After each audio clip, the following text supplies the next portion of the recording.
So as I was stating regarding the grip and whatnot, one thing that I'm observing is depending if I'm like here or if I'm like here, you see like there's a bit of a difference. Okay, so if I'm more like here and I'm like rim shotting, there's often times that I'm kind of doing this, like this to the sideways instead of like directly into here, which is messing with the whole thing. Whereby if I'm more like here, then this comes exactly from where it's supposed to land. If I'm here, there's more like a sideways thing instead of being absolutely vertical. Does it make sense what I'm saying? Yeah. Pardon me. So yeah, so this is interesting, and it's an interesting consideration on your part. You're investigating this thing and thinking about it, and it's good. And by the way, as we both are aware, there seems to be a time delay. It may be at this end, so we are dealing with Woodland Hills, California connectivity issues, perhaps. You know, talking to Jack Verga, who mentioned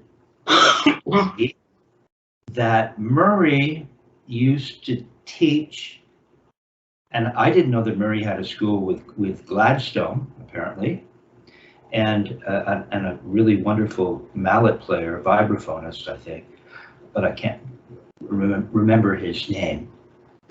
But apparently Murray used to teach with the stick running to the middle of the hand, through the middle of the hand, right? Which gives you a really good alignment. Absolutely, that I do know this, right? And there are guys that teach that way. And again, not really the middle. It's a bit to the side, though. Well, just stay with me now.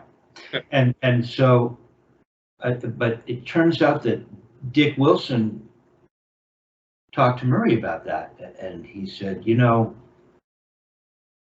if the stick is running to the middle of the hand and you want to raise, the butt end comes in contact with the forearm, underneath area of the forearm, right? So that limits you. Now remember, back in the 40s and 50s, Murray wasn't competing with amplification, so there wasn't that need to overcome a stack of amplifiers. Dick talked to Murray about the idea of the stick running to that meaty part just next to the bone in the palm area, right? So that now when we raise, we're not gonna bump into the forearm. Okay, so that's if you're going to consider the angle of the stick relative to the assembly, that's something you'd want to take into account, right? Because you're playing really loud gigs. Okay, so, and Dick Wilson spent a lot of time talking about that. He goes, you see, Kevin, if you play this way, now Richard Martinez talked to me about this, because this feels more relaxed, doesn't it, than this. Okay? Right? So, and remember, this isn't a religion. However, Dick would say that if you're holding the stick thusly, in other words, not with a classic Richard Wilson just next to the bone, and by the way, he'd say if you can hurt yourself playing on the bone, so you want to be just next to it in the meaty part. He'd sometimes grab this area of the palm. I don't know if I can get it to happen, but he'd grab that area of the palm and he'd create a little, I can almost do it. He'd create a little divot right in here. Right, a little divot. Okay, if you have enough meat on your on the hand, I guess I used to be able to do that, I think. Anyway, boy, this is the serious consideration of snare drum technique that's happening right now, right? Talking about exactly where that butt end should land. Dick would say that if you play this way and you go to play a loud throw, go to make a loud throw, the stick has an inclination, a tendency to want to come out. What do you mean by come out? Wants to align with the energy, wants to run outward. It doesn't want to stay like this.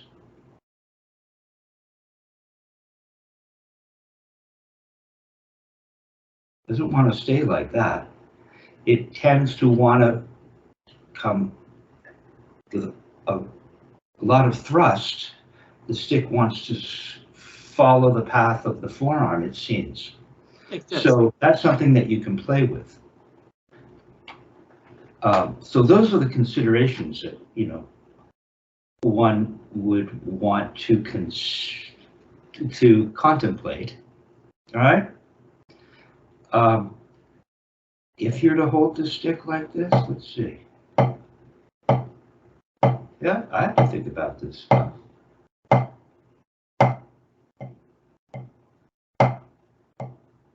Okay, there it is this way.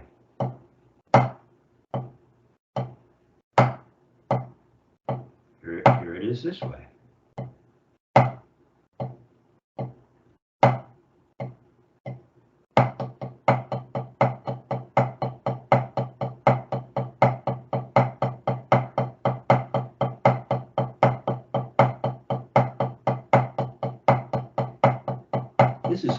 This is the classic position.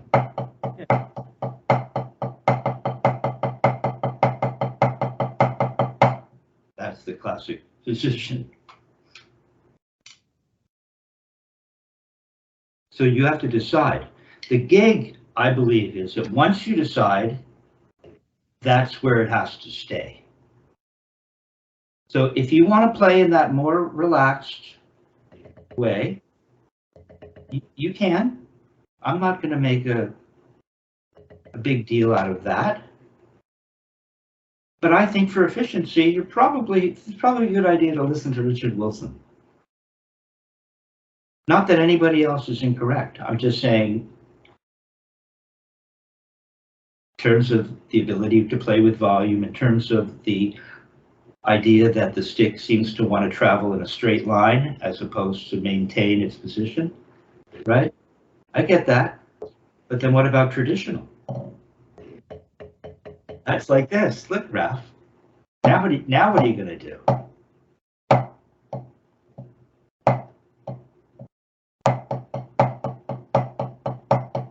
Yeah, that's different. Because your wrist rotates like this. See how it looks here? And what's interesting as well is that,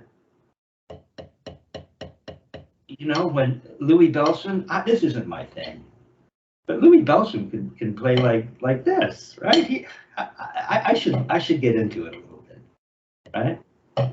So he'll play like, so he can play on 2 drums. Now what are you gonna do? Right? So it's a lot to take in. I just feel that the stick, even within my fingers, it lays better if it's more like this instead of this. This doesn't feel that the stick is laying so aligned. Like this feels just better, like a more closed one, like this. It feels that I feel the stick more in my fingertips, if that makes sense, than here.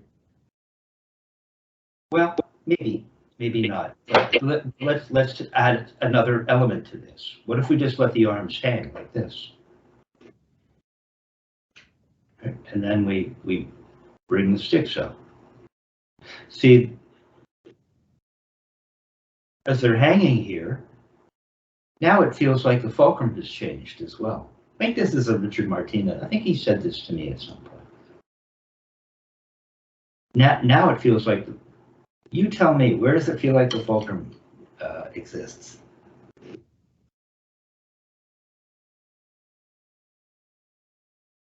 Well, it feels to me that it moved forward, so more to the index and thumb.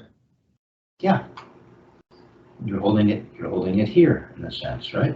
Your fingers are wrapped around the stick, and you're holding it here, and it's running to that spot on the palm. Correct. And you're looking to get the stick, statistic would say, to hang as plumb as possible, right? The whole thing is hanging as plumb as possible. Everything relaxed, and that feels good to me right here. Yep. Right? Now, so why change that? That will also indicate to you what is most natural or most comfortable, and then you bring that up, and there you go. That's it. Yeah, because I was not playing. What's that? Pardon? Because I was not playing like that. Cool. All right. So, okay, there's your lesson. It's great to see you. No, I mean it, man. This is important because I was more playing like this, and I found out that by just doing more this. Okay, cool. So I've given you a bunch of information for you to consider now. This being a big deal. But this is kind of obvious. And this really helps us find the floor. We let everything hang.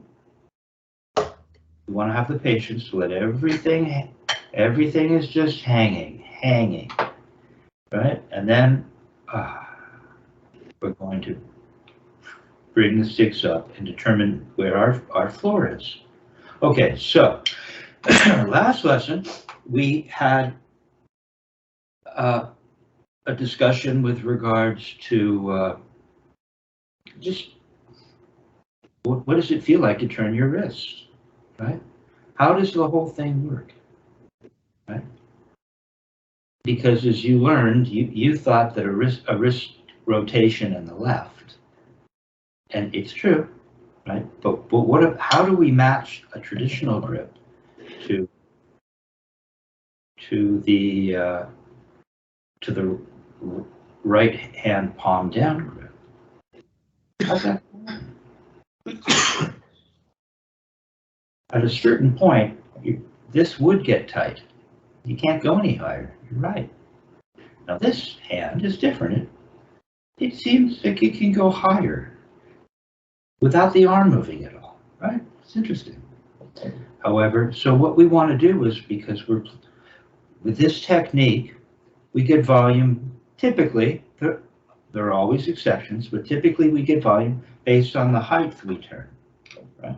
Or rotate, right? So if we're here and we come up, how would we match the left to the right? Well, I'm in traditional. How would you match them?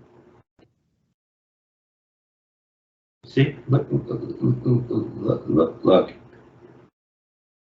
How would you match them so that you don't get tightness? See, the arm will follow.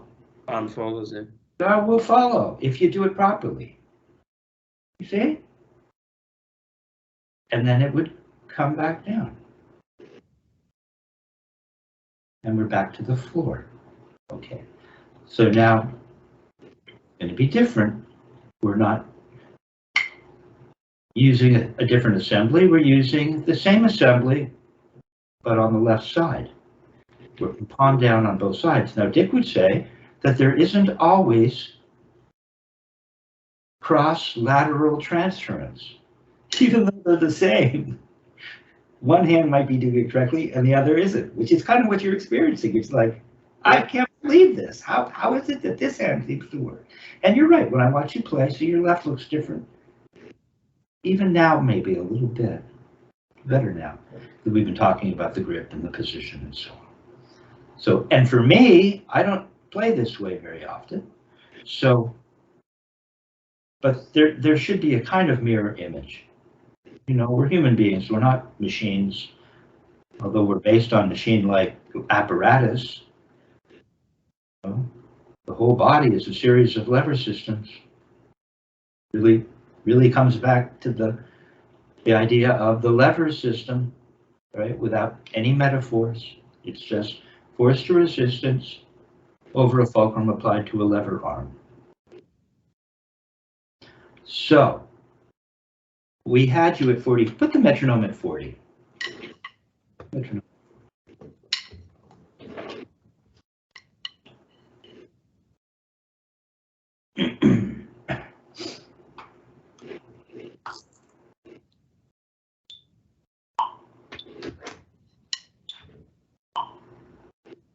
Okay. So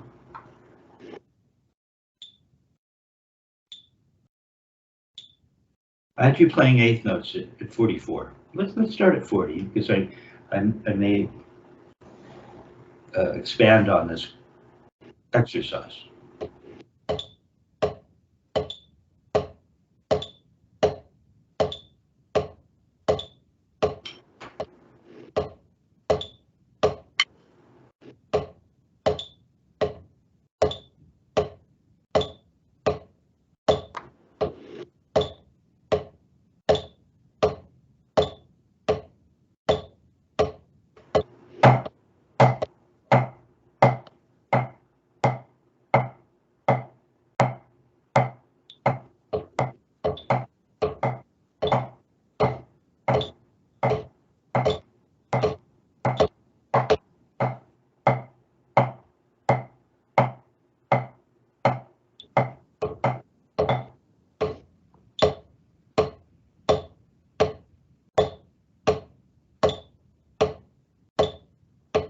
Okay, now play it at pianissimo.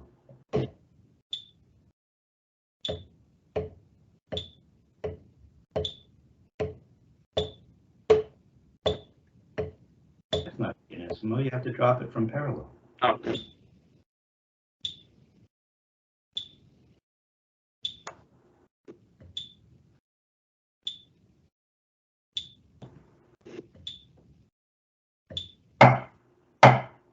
Now come up.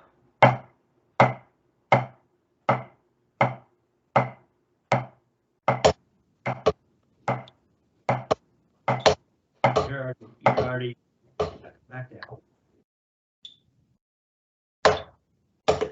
Back down.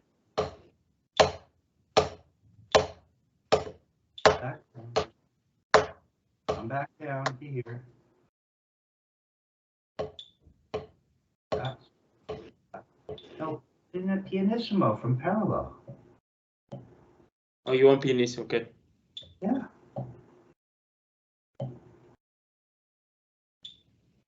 Okay. And then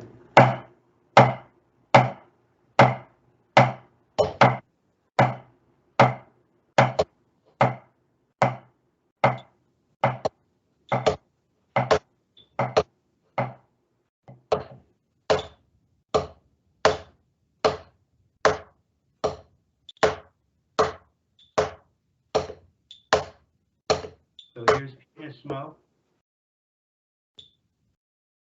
16th notes.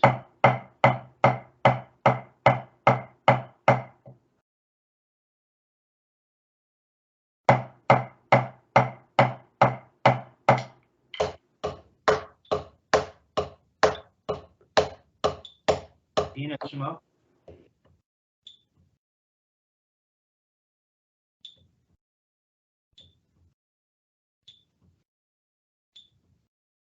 Look what you're playing.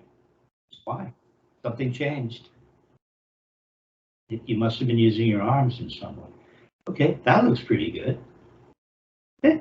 Sticks to slaying in the hand. You should have a 3-finger grip. I want you to concentrate on this 3-finger grip. Raph. Yep. Right. Okay. Okay, now play forte, or maximum register. Go forte.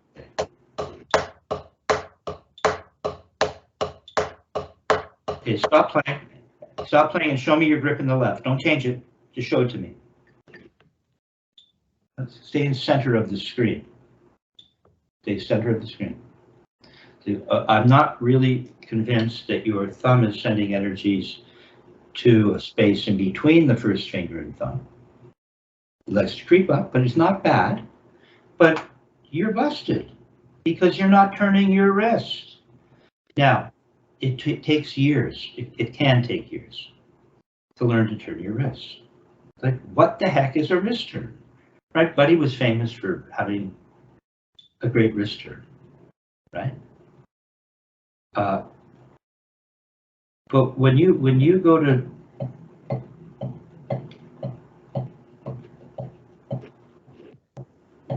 to here,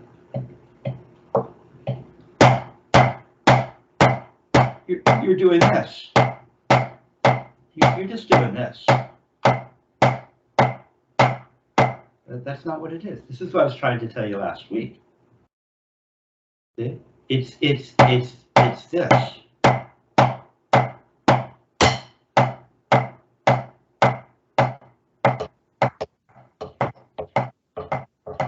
see? And look, I can turn all the way to here, and this is how much the arm would move. And I'll show you.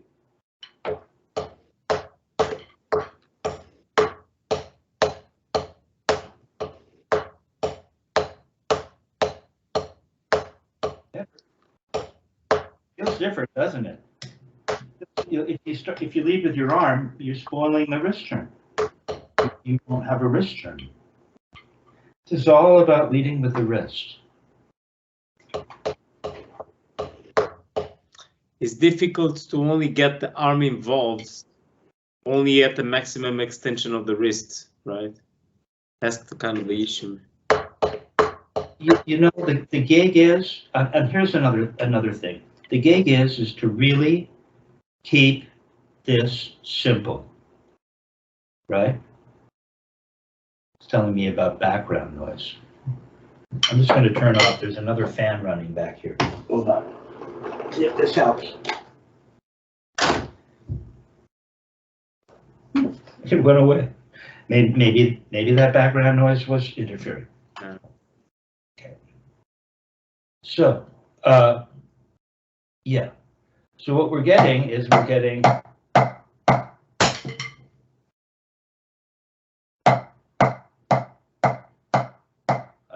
looking at myself in the monitor. First I should do this. Well, you should be able to do this without looking. Right?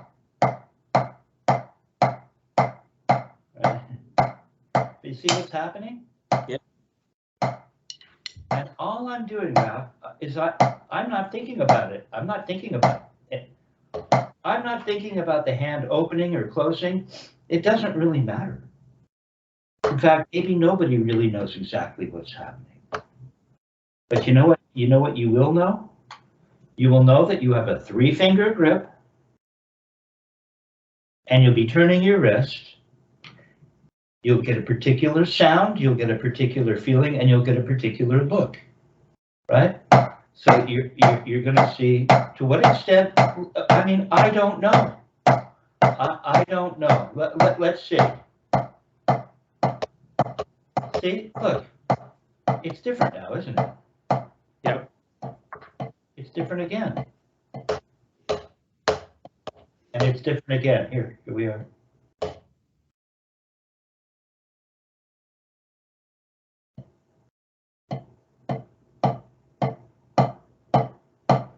See, the hand doesn't, but I'll tell you what I do feel. This is what I feel.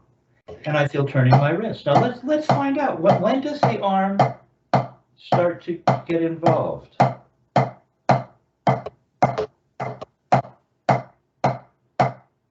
Is it involved now? Maybe a tiny bit. Yeah, you see here.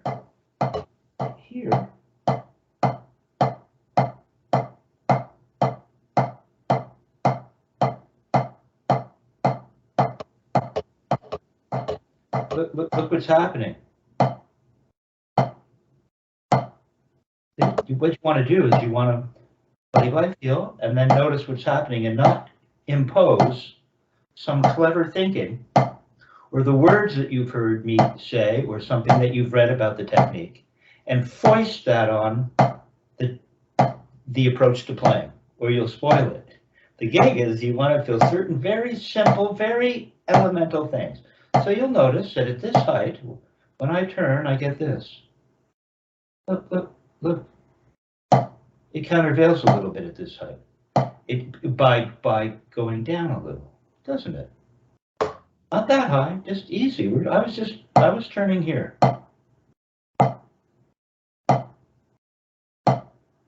Too bad about that lag, but that doesn't matter. You can see what's going on. What's most important is that I can see what's going on with you.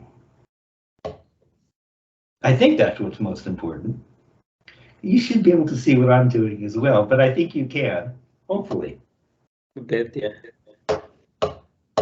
You know, we weren't turning that high. I just started turning up to the ceiling. I was down real low.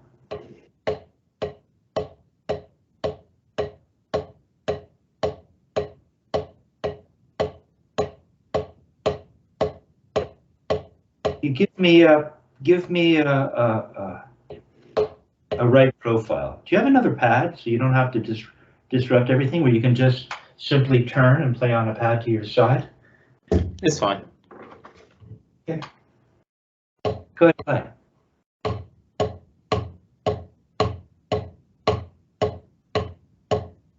Okay, see what's happening? When you watch this video back, here's what you will see. This is cool. Raph, I've been through this. You have to trust me, I've been through this. It's like, why is my body doing that? I'm not asking it to do that. It doesn't feel like I'm doing that. I'm doing everything I've been told to do. But Raph, stay with me, but if even one element is off, it disrupts the whole thing. So, and then we have to figure out what is that element? Why is this happening? Been down this road, Raph. Okay, so here's what you were doing. I guess it was in the left, but I'll show you in the right, because this is the angle. I'm seeing the inside of your hand, left. So I'll show you in my right. But you were doing, I don't know if I can duplicate what you're doing. You were doing, there was some countervalence here, and then you'd land and the whole thing would go down. A little exaggerated, but not much. How is that happening? Then it goes down. Up, it's like you land, and then the whole thing drops. You finished playing, so watch what it should look like. I believe. Let's see if I can. Yeah, I get it, yeah. Okay. Just does that. Okay? Try it. See if you can do that.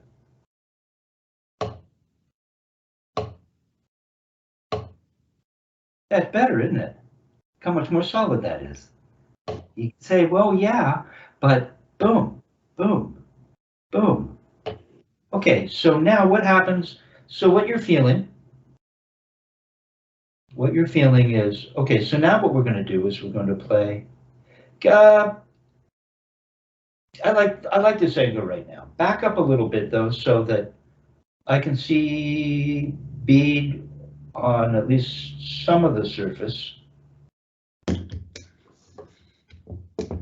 Right? Your grip is somewhere in the center of the screen. You might want to move. Do you need to move that symbol? It feels. It appears as though you're actually touching that symbol. Yeah. Now you won't have to think about that. Oh, okay. So what happens if we're just turning from here?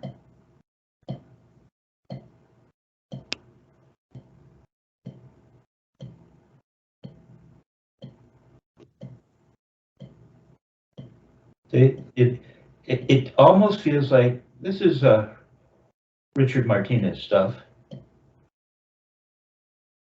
It almost feels like you're just going down, doesn't it? Yeah, pretty much. Okay. But you're turning your wrist, notice? Yep. Isn't it? See, your wrist is making a little turn. Your pianissimo wrist turns were better than your double forte turns. Oh, I'm sure about that. Well, you know, not always. Some guys, they can really get this going, but then they can't play from parallel. But we spent a little bit of time working on this. Now, I'm not sure if in your right, usually it's the left, but you want to be holding the stick. And that means, Dick had me do this once. He said, I want you to bend that second knuckle of your first finger a little bit more. And he said, so what does that do, Kevin? So Ralph, what does the bending of the second knuckle of the first finger do? If you physically bend that second knuckle, I'm talking about this one here. Yeah, this one here, right? Yeah. Oh, not the first one, the second one. Not the tip. Bend where? You have one joint, two joints, three joints. Each finger has three joints. Yeah. And a black smudge on my first finger, probably from this pad. Okay. Okay, so I want you to bend the second joint of the first finger. And tell me what you notice. Just a little more. Yeah, come on. See what it does? What does it do? Well, it's creating more grip. That's not what I'm looking for. I'll give it to you. I got it right. I didn't get a lot right, but I got this right with Dick. I noticed right away that if I bend that second knuckle, it brings the tip of the first in a little more. So in a sense, you were right, but it was more vague of an answer than I was looking for. See? Right. Right. You have a grip here. It's a 3-finger grip. You don't want to be playing like this. You don't want to be playing like this. Okay. So go ahead. Just keep that in mind. But it looks good. So we're just turning. No. Okay. You want to experiment with it? I get it. I want to play with a new toy. So if we're just turning from here, this seems to only be going down. It's good. Now, as soon as we start to turn towards the ceiling, we perhaps have like a Jack Virgo thing happening, right? It's just lifting it. Now you really feel the lifting up of the stick. And then we're just using gravity on the way down, it feels like. Or a gentle turn back down. And now we notice that there's that countervailing effect, don't we? You see the wrist does this, and then it does this. It's almost like the wrist is coming up. Just a little. Just a tiny bit. There. 3-finger grip. Send the energy from the middle of the thumb up towards somewhere in between the index finger and the middle finger. There. It looks really good. That's a good wrist turn. There. Okay, now what's going to happen? Now what's going to happen is, so we're here. Like this. So now the key is, now we feel the lifting up of the stick. So we're only coming up a little bit. Right? So now we're going to come up a little more. Now what happens?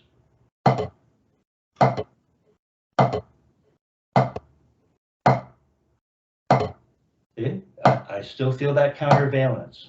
I should be just here now, a little higher.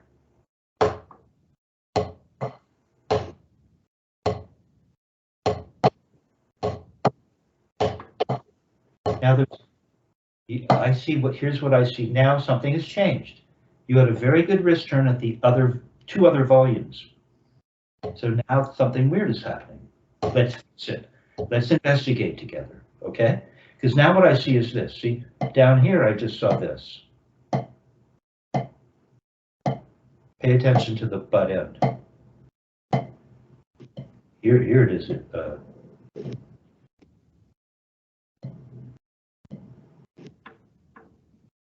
There it is, barely coming off the palm, right? Now when we're here,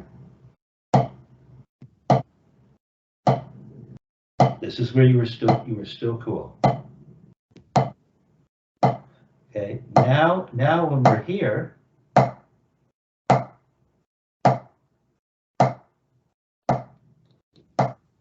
all I'm doing is maintaining this grip. I feel a little bit more shock in my, don't play. Don't play, stay with me. I feel a little more shock in my hand, but here's what you were doing.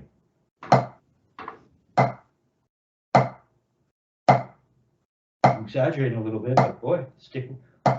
First I saw that in your hand and I said, why is the banana coming away like that when he gets it? And then I looked at the stick hitting the surface and it was bouncing up. Maybe not that much, maybe it's hard to do.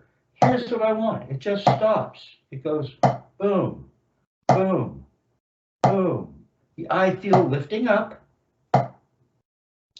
trying to figure out the play in the hand, I believe is a mistake. The gig is to just notice problems and then go back to what should I be feeling? The relationship between the thumb, the first finger, and the middle finger. I know that there's certain things I'm looking for and looking to feel. I want to now feel the Jack Burger lifting up and coming down. I know there's going to be some countervalence at this height. And then it should just stop. Try it. That height now. You can't manipulate the height to where you could do it. A little higher.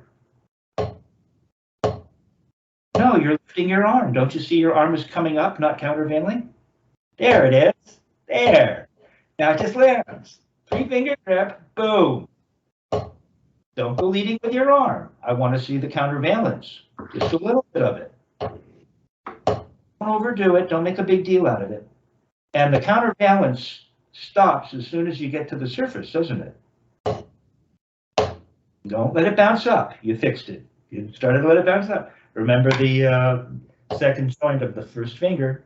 Don't go pointing. In other words, don't go pointing the tip of the first finger. And you still have a grip up there. Don't exaggerate it. It's just firm, comfortable, and constant. Good. Good. Ta-da! You fixed it. Okay. Now it's actually correct. Now we're going to turn. What happens when we turn higher? Now we're kind of up in here, not maximum, mister.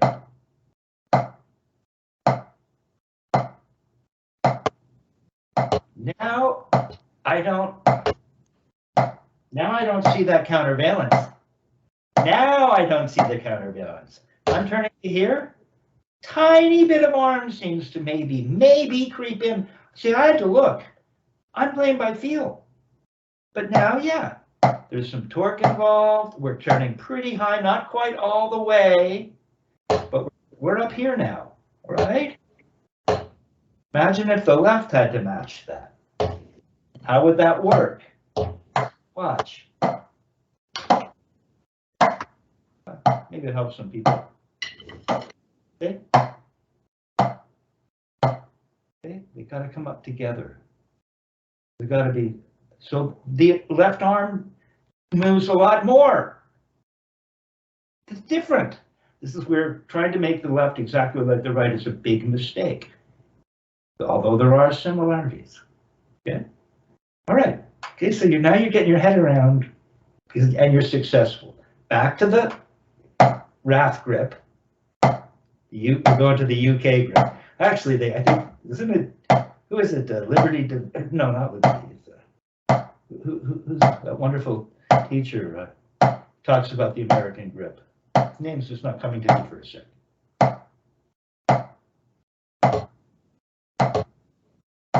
So we're looking for this now. So now we're getting a different effect.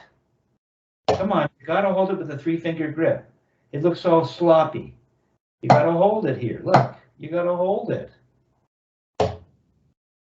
It shouldn't bounce when it gets to the surface. That means you're opening up your hand.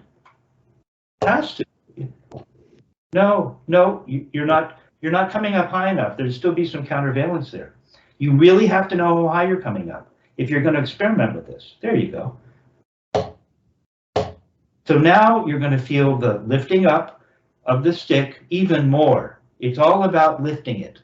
Then it just comes back like Jack Burger says.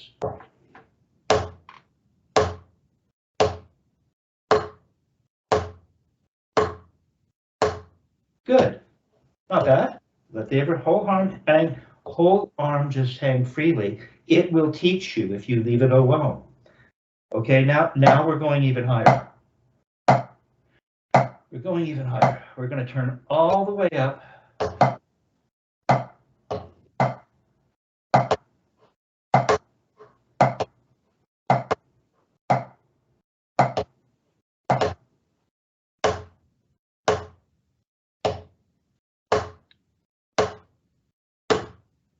All the way up. Don't cheat, don't cheat. Just turn your wrist. Dick would scream it at you. Turn your wrist. Turn your wrist. You're not going to turn your wrist. Kevin, you're not going to turn your wrist. Turn your wrist. Just turn your, really intense. And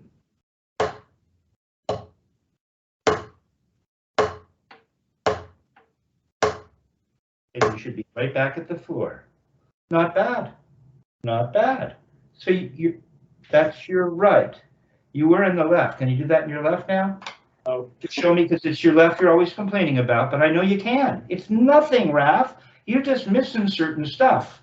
See, the importance of being very quiet, quieting the mind so you can get this stuff. There you go. Now you're going to start to feel lifting. Just a little, too much, just a little less. Come up a little less. Now there's a little counterbalance. 3-finger grip. It just stops. Don't turn higher. Higher. Turn higher now. This is where you started to let it bounce in the left. In the right. It doesn't. It just turns up a little higher. There'll still be some counterbalance. Now come up even higher.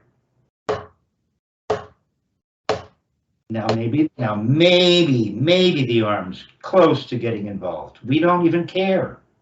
It's working. That's just fine. Now come up all the way, maximum wrist turns, so that you're perpendicular to the floor.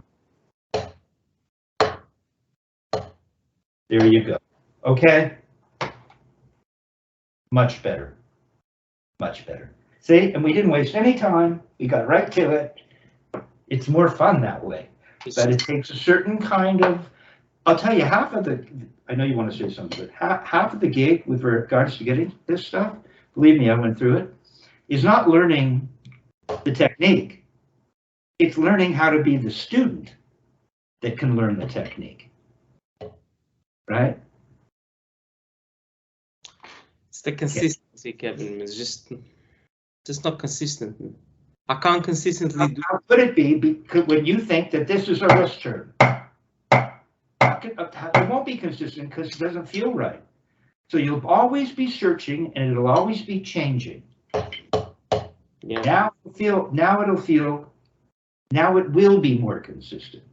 So that should be joyful for you right now. And you know it. You don't even want it. It's still not good enough for me. There's gonna be more. I need more, please. More soup, please. It's the muscle memory, mate. This is the thing. It's just not. Okay. And your grips were the same in both hands. So how high are you going to come up? So that you can, no, so you're leading with your arm. Your arm's back. It's not countervailing. Come up just high enough so that it's countervailing in the opposite direction. Come up a little less, You can really, no, just the beginning where it starts to countervail. There you go.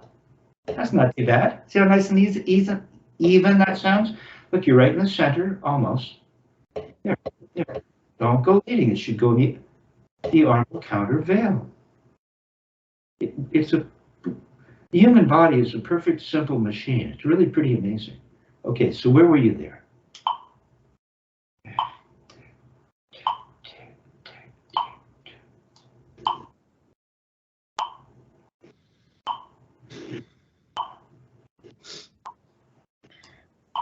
Okay, so eighth note triplets. To a quarter note. So the metronome is still at 40, right? Metronome on at 40.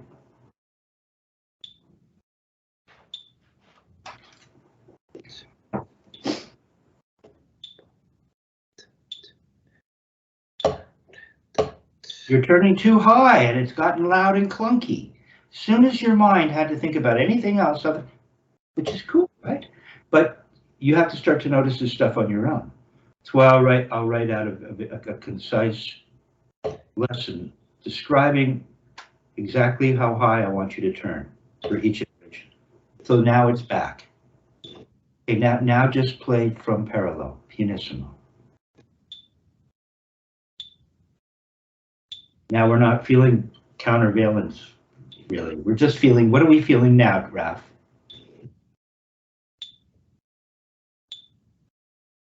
Just the wrist going down, really, that's it. The wrist going down. Yeah. Now, there is a little lifting of some sort. Maybe, as Martinez would say, maybe Jack would say, no, wait a minute, it's still up to come down. But what I feel is mostly down. Now turn up like an inch above parallel. Right? So now you're turning up. There. Now you feel a little more up, don't you? You feel the up? Yeah. You feel it, don't you? And there's a little countervalence. Okay, now come up a little higher. We're going to go to the third ituration. Come right to there. Now you should feel even more countervalence, I believe. Yeah. Right? You feel that forearm countervailing as you turn this way.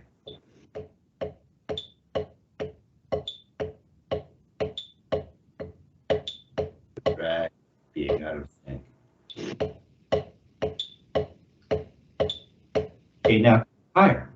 Remember, if we get right in around here is where it started to bounce, and you want to start leading with your arm instead of still feeling some countervalence.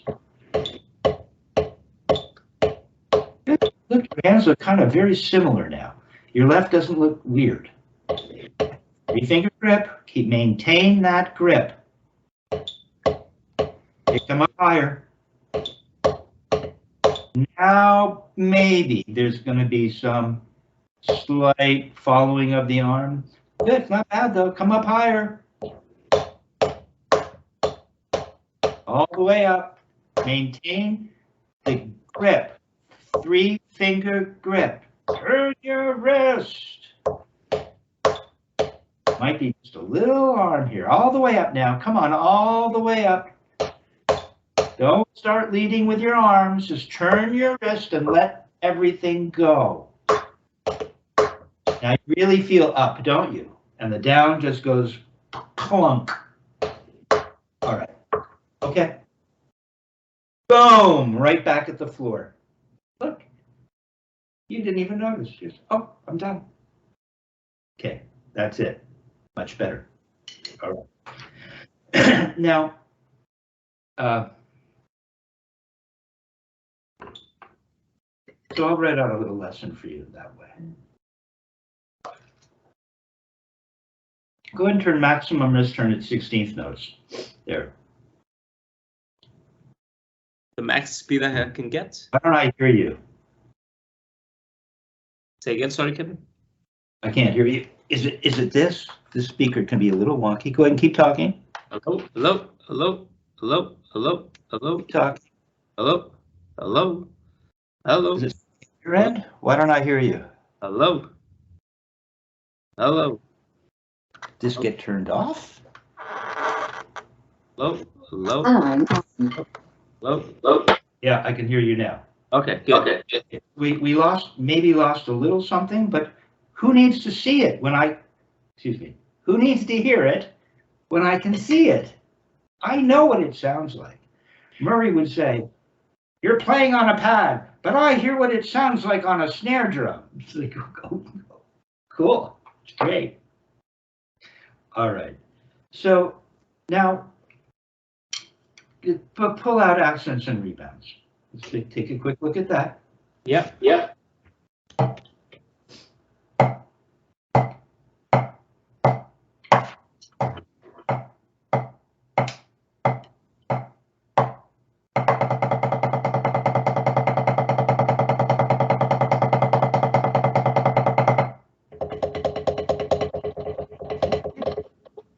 It's getting better. The left doesn't look all freaked out. Okay, So I had you here, I had you real slow. Maybe, was it a 44? Yes, I think so. Right? 44. Okay. So let's just hear the first line. Yep.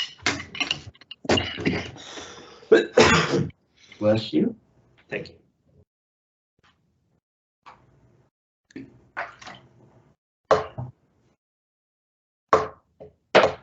The speaker went off again. I swear to God.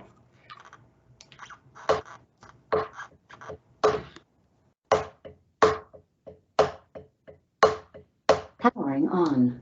Why is it going off like that? That is a little bit of a drag. It's plugged in. Oh, hold on. Charging. Charging. It's a long story. Okay. I just have to keep doing that for a minute. It's off again.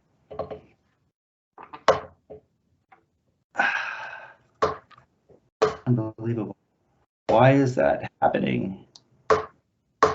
Powering on.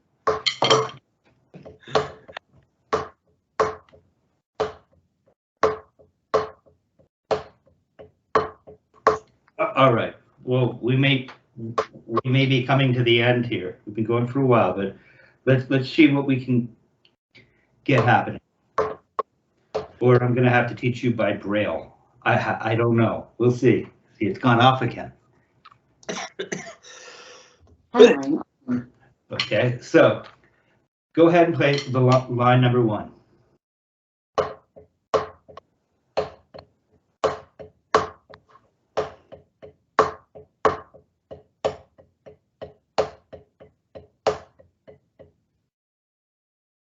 Okay, play line number 2.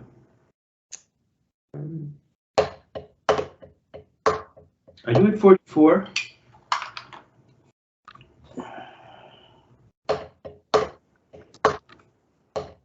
Powering on.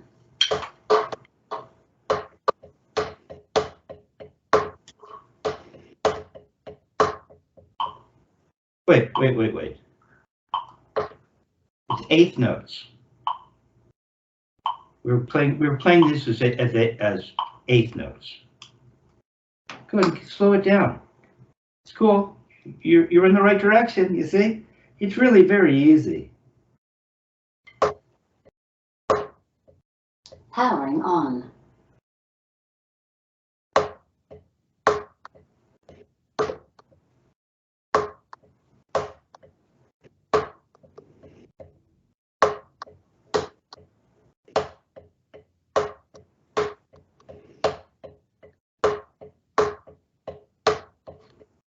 I don't hear your metronome.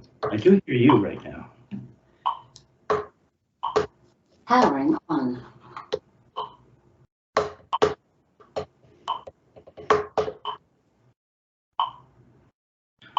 And 2 and 3 and 4 and.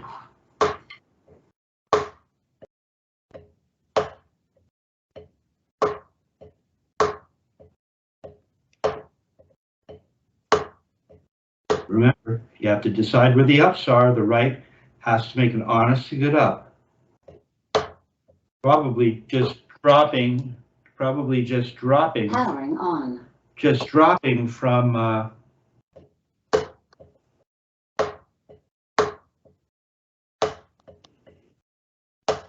Probably just dropping from parallel, right?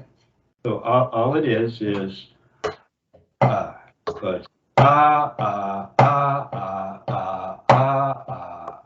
one and 2 and so we're definitely having speaker issues. Wow. Powering on. Right, so it's 1 and 2 and 2 and 1.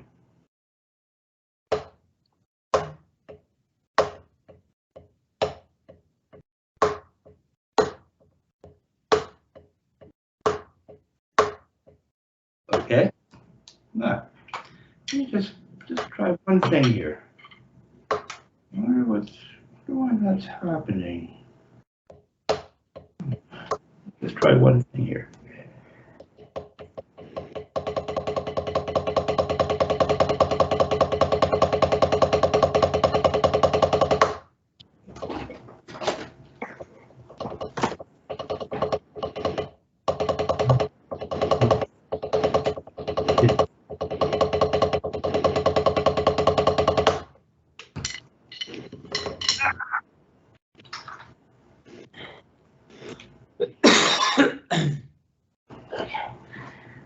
Plan B. Hello. All right. Let's see if this works. Go play something.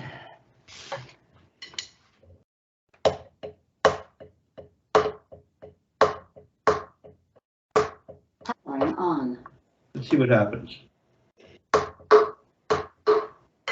Okay, so now let me hear number 3 as eighth notes. Now remember, this is where there's that little follow through. Go and just play it as written. No, play it as written. Oh, my bad. Keep going. Number 3, right? Number 3.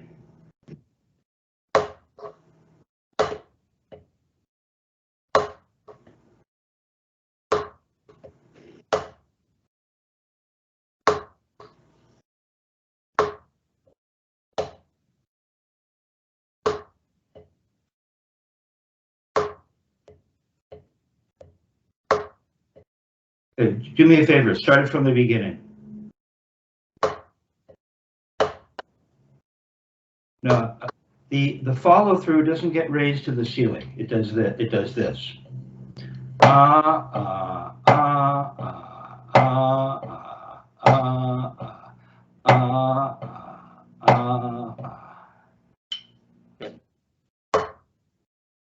There you go. There you go. There you go.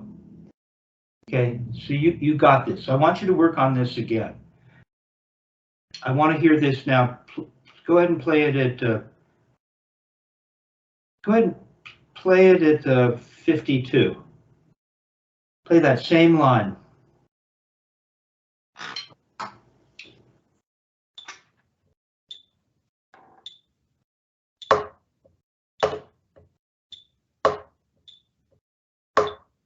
Okay, now go ahead and put it up to 60. Good, Ralph. Getting the idea. Nothing. 3-finger grip. Stay at the floor. No unnecessary motion.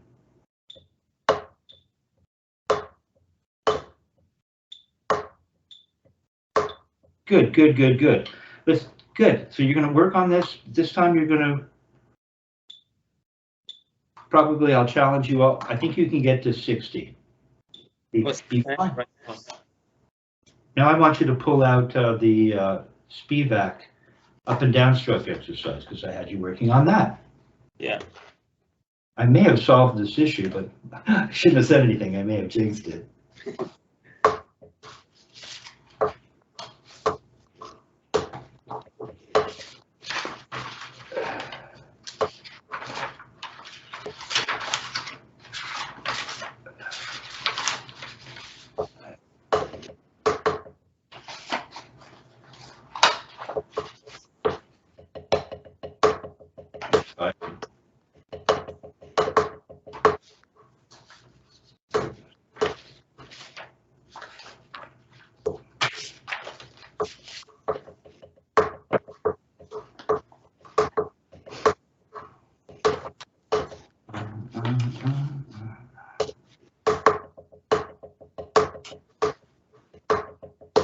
Okay, so now I had you at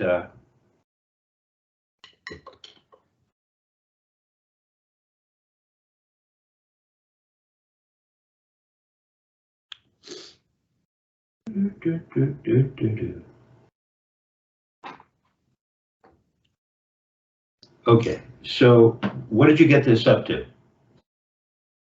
I think 8. We're in 6/8.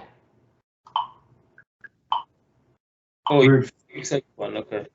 we're at 52 currently, so try 52.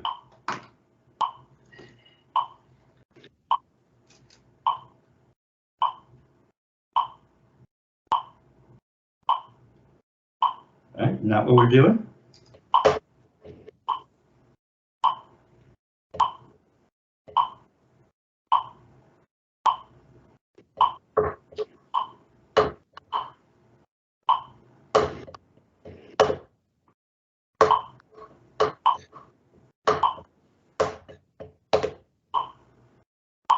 So you want just the first bar, all of them in a row? How do you?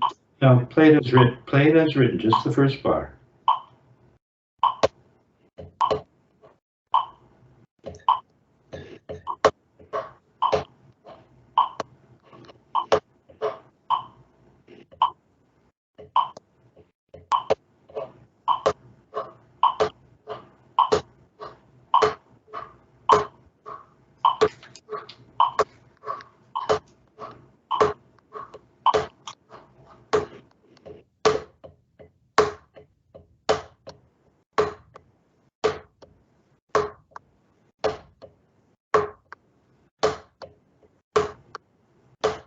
Put one hand on your leg. Which hand? Doesn't matter. I'll leave that to you. No, I didn't mean that. That's slang for, that's Richard Wilsonism for, you let your arm hang and you play on your calf, right? Okay. We've done that a million times, but I know. You get it, right? So,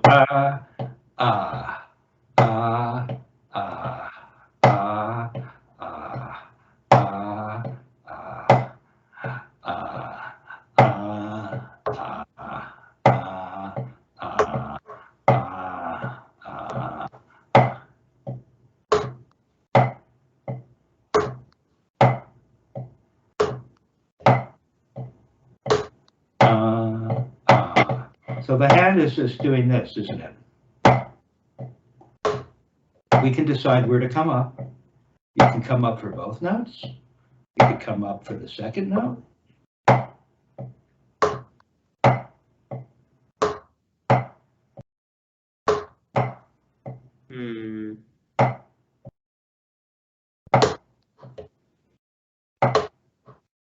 How would you play this? Would you just play both of the non-accented notes just coming down like this? Yeah, we're making little taps on the way up. We can go 2 up. We could go a little turn and then an up.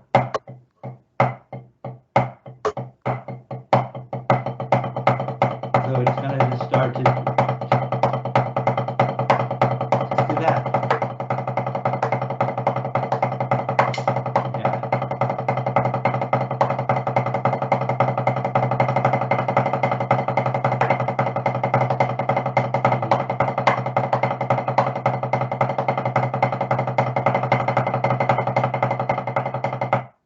Not that fast.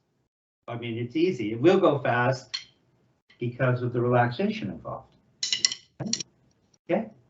So go ahead and play this at that's 52. I don't know where I was just now. Like 104 or something. But so just try it at 80. Let's see what it looks like there.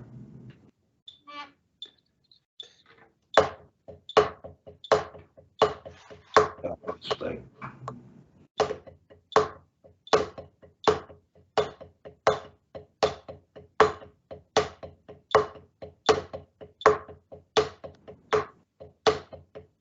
what I want you to be aware of is it's not bad though, but I want you to be aware of not ruining this little up. Look how little I'm coming up.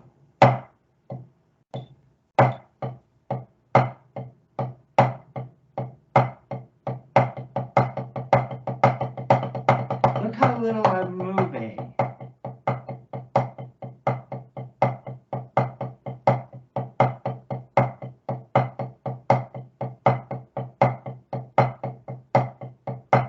how little it is? Look. Very little. So I'm coming up. Try.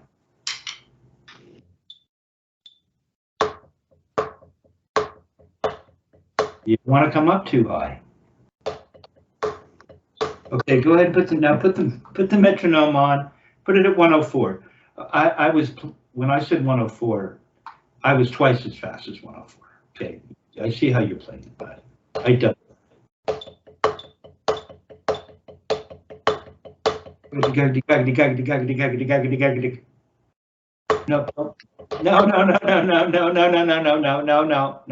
no.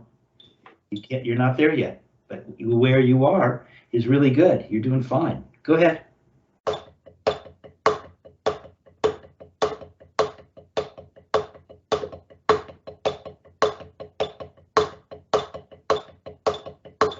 Now you see why you couldn't go faster, because now you've lost the downstroke.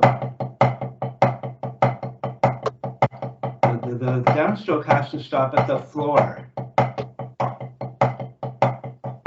See how the downstroke stops at the floor, and then it comes up, and you're starting to stop up here, so you can't make an up.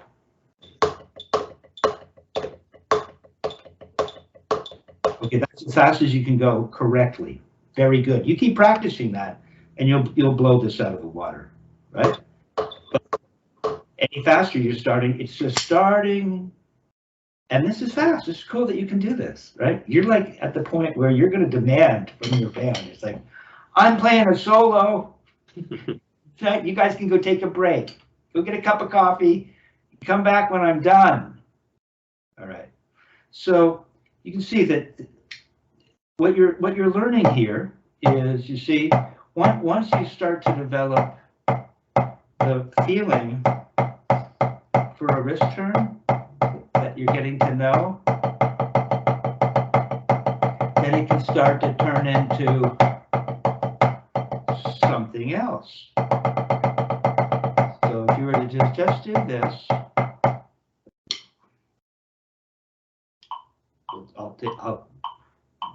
we'll cross one more bridge together. So put the metronome on at 104. Yep. And you got this up to 104.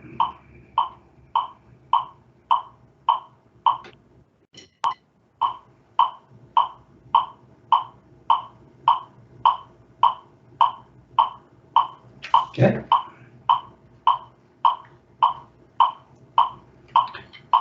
104?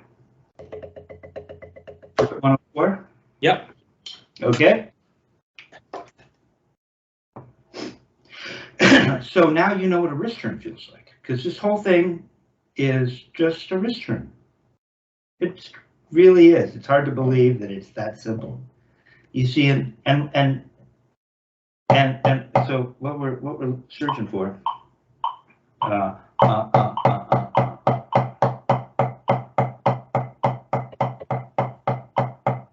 See, we got this, right? And this can just get turned into doubles. And then a 5-stroke roll. We're just working on playing upstrokes.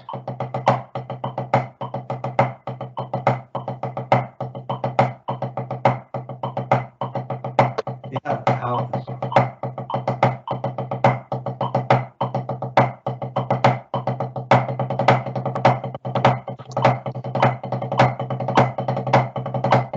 Yeah, so how easy this is. See, it's very, very. I just doubled that. What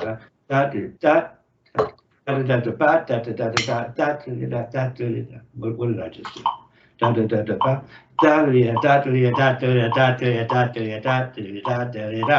Okay, so but we're here.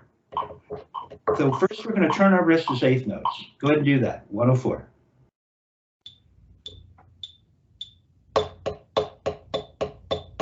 Turn that in. Now, are you noticing the countervalence that we talked about?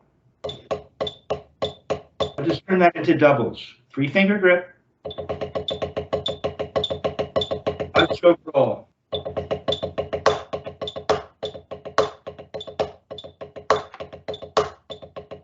You're going to feel that countervalence, aren't you, when you're turning for the doubles? You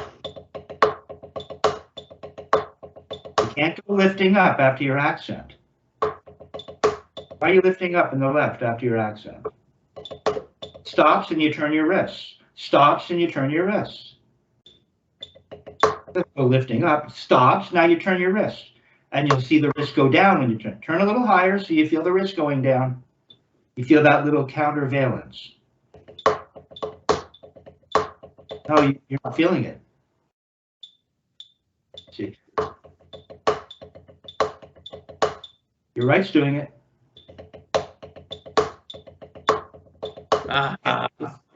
We'll fix it. We'll fix it. Make a throw on your left. Okay. Come on, maintain that 3-finger grip. Remember, if you were going to make little notes on the way up, it would barely move. It would barely move. No, just imagine if you were making notes on the way up. It would barely move, right? Tap, tap, tap, and then you'd throw. Don't tap, but just think of how, no, you'd have to come up for each little note. Just come up a little bit. For as though you're going to make an upstroke. No, like you're making a little upstroke. Right.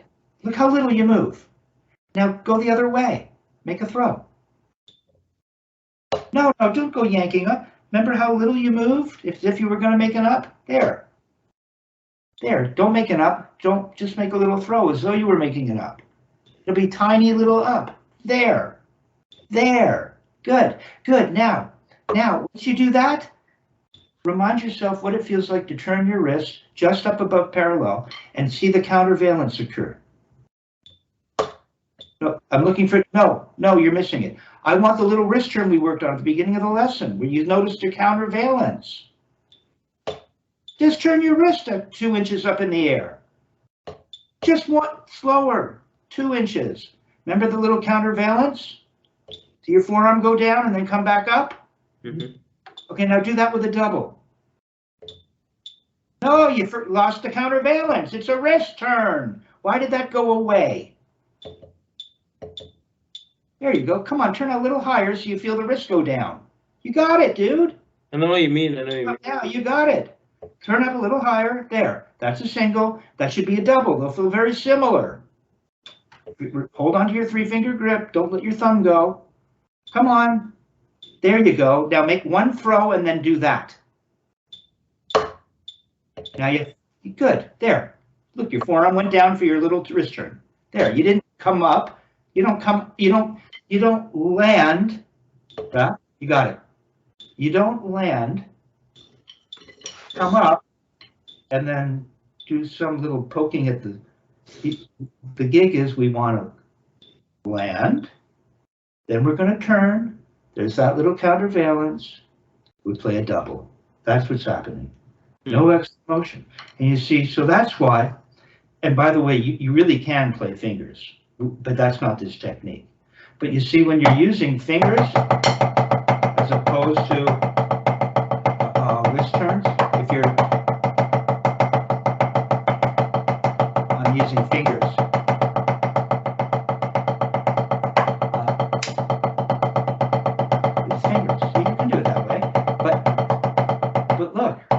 When you use fingers and you're doing this, you're doing that, there's no countervalence. Yeah. So how are you going to make a throw? See, if I'm turning, see, the wrist goes a little down, comes up, then I can just follow that up. That's a Martinez thing. It's like you're already coming up. So what happens is, with fingers, stay with me, you got it, you got the idea, it's all working. What happens is, as if you're using fingers, which you can do, at the end of a study, Dick would get into finger pulls, but I don't recall him getting into playing roll strokes and so on, but you can. But the gig is, if you're going to do that, now you're not, there's no wrist. It's fingers. And so the way you would get an accent is by pulling with your fingers, which is what guys do. So there's no throw, which is okay. You don't have to throw.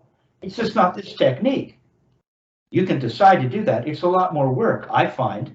Pulling the fingers, Raph, stay with me. Just take this intellectually. Rather than pulling the fingers and squeezing for an accent, pull, pull, pull, pull, squeeze. By the way, it's hard to, how many rebounds can you get? See, with wrist, we can go 1, 2, 3, 4, 5, 6. With wrist, you go 1, 2, 3, 4, 5, 6. All fingers. It seems like a lot harder. We just turn once and we get a bunch of rebounds.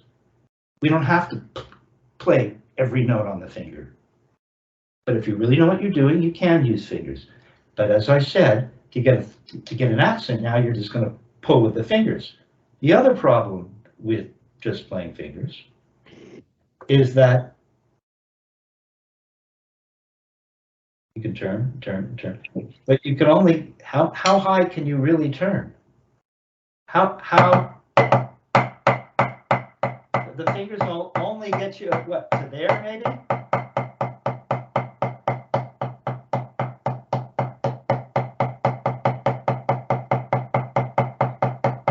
That's all you, so that's as high as you can go.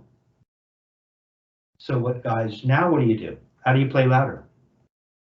How do you segue? Like we did earlier when we went quieter, quieter, quieter, quieter, quieter, louder, louder, louder, louder, louder, louder, louder, louder, quieter, quieter, quieter, quieter. Now with the fingers, your finger, that's as loud as you can go. Now what are you going to do? You don't know. Now you're going to use some arm and some fingers. It's a mess.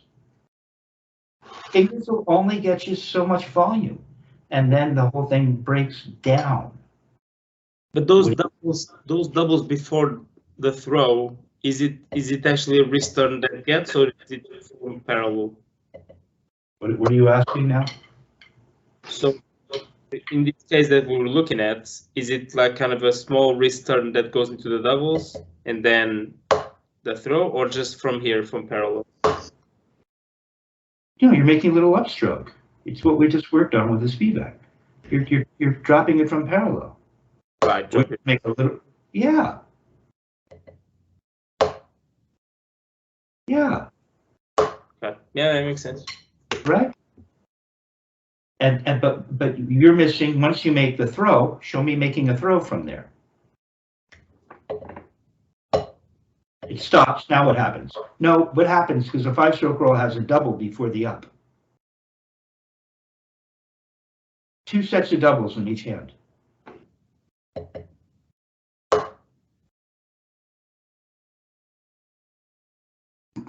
Play a double, double. One double, the double that's up. That's one regular double. And what you need to learn to do is you turn your wrist. And when you turn your wrist at this volume, Raf, you got it.